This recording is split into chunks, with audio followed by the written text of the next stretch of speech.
kulanti wacan oo wanaagsan daawadayaasheeda qiimaha iyo qaayale sida tooska hawada nooga daawanayo halkana waa xafiis goboleedka Xorriya TV ee magaalada Burco ee xarunta gobolka Togdheer daawadayaal ku soo dhawaada toddobaadkan oo aan wareysigan idinku hayno abwaan Cabdibaasid Cumar Maxamuud oo loo yaqaan abwaan maayir karamida abwaaninta daada yar ee ku nool gobolka Togdheer abwaanka waxa uu halkan ka soo jeedin doonaa maanso runtii dareen gaara nagu abuurtay oo xiisaheedana iyo sheekadeedaba maansadani oo ah mid runtii farshaxnimada ka muuqata iyo haddii beedankeeda leeyahay xigmadda waaqiciga waafaqsan ee ku jirta ay tahay mid saameyn togan leh ayaanu halkan idinka soo gudbin doonaa maansadaasi oo la yidhaahdo Barbaa Xamdaa waxaa laga yaabaa inaad is weydiisaan hadalladaasi aan idinku jalbeebay ee ah tilmaamaya magaca maansada ee ah Barbaa Xamdaa aan abwaanka u noqdo iyo xigmadda ku duugan sheekadan abwaan Cabdibaasid Cumar Maxamuud ku soo dhawow Xorriya TV xafiis goboleedka magaalada Burco ee xarunta gobolka Togdheer runtii maansadaasi aan ka dhawaajiyay waa maanso dareen gaar ah bal markaa waxa aad aniga iyo daawadayaashaba sawir naga siisaa sheekada ka horeysa maansada ee gogoldhiga u ah sideeba ku timi maansadan Barbaa Xamdaa horta waad mahadsantahay Cabdisamed Axmed Yuusufow kusoo dhaweynta waanan dhowahay maansadan horta dareenka igu dhaliyay inaan maansadan sameeyo waxaa ka mid ah horta nimanaan u kala garan waayay rag iyo dumar waxay yihiin oo ka baqaya qorraxda halka qorraxdu ay caafimaad qayb weyn jirka ku leedahay taa aan ku xaqiiqsaday in qorraxda ka baqayna waxa ka mid ah horta raggii hore salaada hore markay qorraxdu soo baxdo ayaguna la soo bixi jireen oo ay suuq u aadi jireen irsaqa Ilaahay bixinayo doonan jireen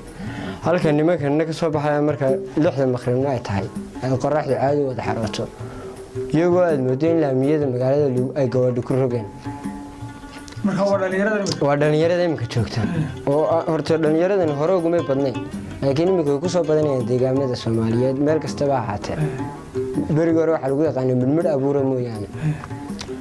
marka maansada waxa ugu dhalisay qisada aad ugu dhalisay inaan maansada sameeyo waxa ka mid ah habeenada ka mid ah anagu iyo asxaabteeda oo meel fadhina ayaa waxaan aragnay had qofkii ilaaha uu naga qarsoon yahay harkii baanu soo dinay waxaan raaxay gabadha xilligaas soo jeeday harkeedo kaasi cabaarka bacdi waxaan isnii bal harkii eego ku kaca annagoo ku kicin bay Ilaahay markuu waxa soo baxay qofkii harka lahaa waxaanu noqday nin annagoo sababtii la yaaban oo isweydiinayno waxaan kan harkiisuna gabadha u eegyahay isagina ninka yahay ayaan yar ka bacdi halkii qofku idinka qarsoonaa marka hore oo harkiisun baan arkin cabaarka bacdi halkaan ka suganay hadalladii ragga ahaa waa raggu muxuu sheegay iyo warii waramayno ayaan tusuunka qabsaday xagga u booday markaasuu yiraahdo labay waa maxay joogtiyo xagga u cararay ku barbarta kadib xaafadan tagay xaafada markaan tagay suudiyo su'aalo maskaxda iska weydiiyay yanigoo markii hore baan igu cusbaan waxaan yoodaa magaalada la yaabana ayaan kadib su'aalo maskaxda iska weydiiyay waxay noqotay inaan maansada sameeyo ta kale ugu kaliftay waxa ka mid ah raggii hore iyadoo isagoo dagaal ku jiro baas la mariyay intuu caloosha dib u cusub xidho ayuu dagaalka sii wadan jiray ilaa uu ka guuleysanayo ama uu ka geeriyoonayo heegan buu ahaan jiray guuleysiga marka adigu waxaad salugtay kuwan imika dareenka labootiga ee dhalinyarada imika nool qaar ka mid iyo kuwii hore waliba qaar ka mid ah oo badan yihiin imika soo bateen halka kuwan imika jooga markay xumad yar qabato maansadan oo idinku sheegi doonaa marka xumad yar qabato inta guriga jiifsadaan ayay barooranayaan gabigooda mas'uuliyad waan xumaaday jirkaygu sidoo noqday ninka ragaana dee laguma talagelin inuu dee yiraahdo waan xumaaday inaa dagaal baa lagu talagalay marka hadii dagaal uu soo waajibo dee guriga ka baxaya isaga hawluhu way u harayaan nimankan iyo dumarkii way la saaxiibeen garanaysa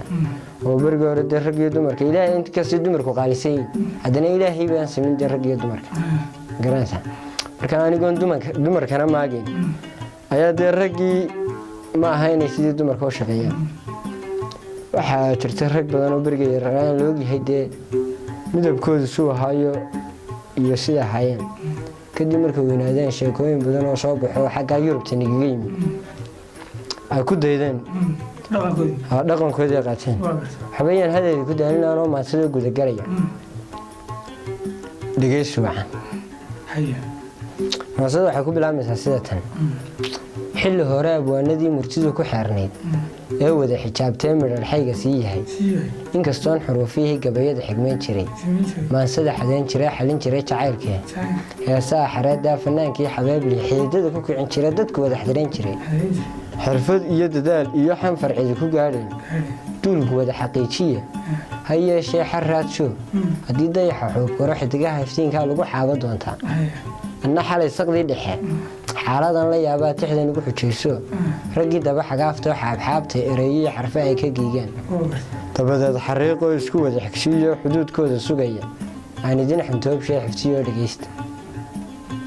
xaadow sideedaba ninka aan xisaabtamin ama aan xal keenin ama xoogga maalin waxa uu la xeeriyay xaawo iyo xiis iyo xaawalada dumarkee waa maxay xaldacyadan dhaqankii xumeeyey raganimo xabaale xagga dumarka joogay wejigooda xalaye xoqaye caseeye xamuuradda marsanaya labiskana xariirtiiyo gaagaabka xidhanee xaragada markay tahay xubnahooda 3 jeer xagalxagala jabiya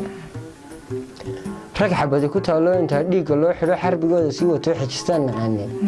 waa maxay xaldacyada marka xumaddu qabatay maalin yara xanuunsaan dhahawaan xumaano hooyay xalwadkeen xanaanada nageeyo xabxabiyo suqaar doon xanfarnoo dhammaanoo xuuxbaan noqonay ee aan gar xidhi karin gabadh aan xurmayn karin iyaguna xalaashnayn yacni iyagina aan la guursan karin oo ragda ee xanta badan leh markabkana ka xaadira xafladaha magaalada bal xogtooda noo sheeg mamarwooyin xiirtoo xagga yurub la haystiyo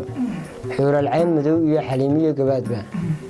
oo kuwan ka xiimeema digaagad xafishtaa mabarbaa xamdaa tolo hadalkii ku xiiqnaa caanaha baxoorka waa laga xayuubshaa xageebaan ku tirinaa ku xisaabinaayo xukunkee ku qaadnaa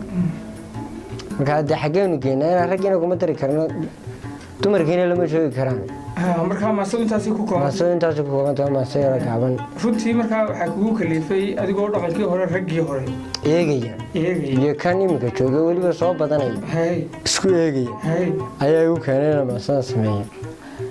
intaasi waxaanu ku soo koobaynaa daawadayaal maasadii aadka u qiimaha badnayd ee la magac baxday barbaa xamda oo aanu ka qabanay